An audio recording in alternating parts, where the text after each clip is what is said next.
ուզում եմ այստեղ մնաք եւ մի անակնկալ կլինի հանգիստ։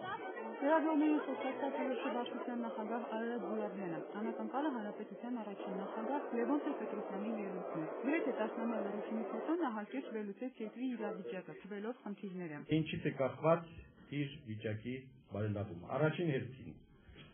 ասացի, այս մեր երկրի համակարգի կոռուպցիոն համակարգի վերացմամբ, երկրորդ Ղարաբաղի հարցի լուծմամբ, երրորդ շրջափակումների վերացմամբ, չորրորդ հարևանների հետ նորմալ բարիդրացիական հարաբերությունների հաստատմամբ եւ վերջապես իրենց կամքով, որը գլխավորն է։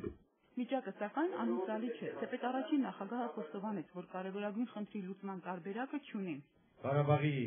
հարցի կարգավորումը այս 10 տարիների ընթացքում համարյա թե հասել է անհուսալի վիճակի։ Եթե դուք հետևում եք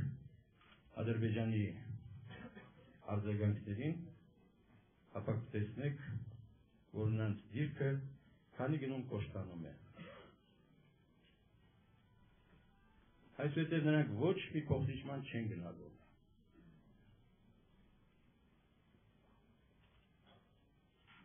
Ես չգիտեմ ինչ է հնարավոր անել այս վիճակից դուրս գալու համար։ Լևոն Տեր-Պետրոսյանի գնահատմամբ երկրում կա ճգնաժամ, որը չի երևում ու շատ ավելի վտանգավոր է։ Իսկ դրանից դուրս գալու ելքը առաջին նախագահը գիտի։ Բոլորս հասկանում ենք, որ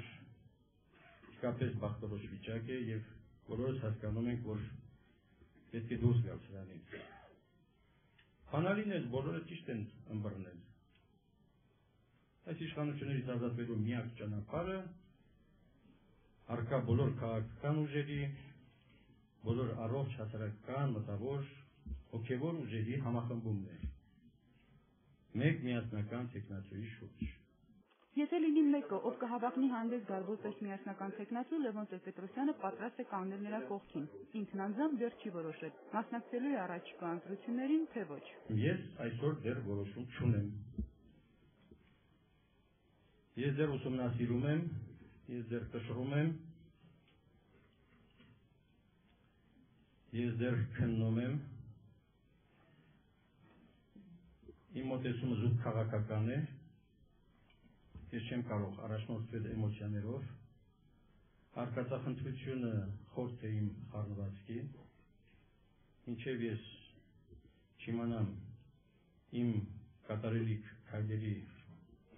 արդյունավետությունը, ես քայլ չեմ անի։ Մարիամ Վարդանյան, Արտաշես Եսայան, Երկիրն այսօր։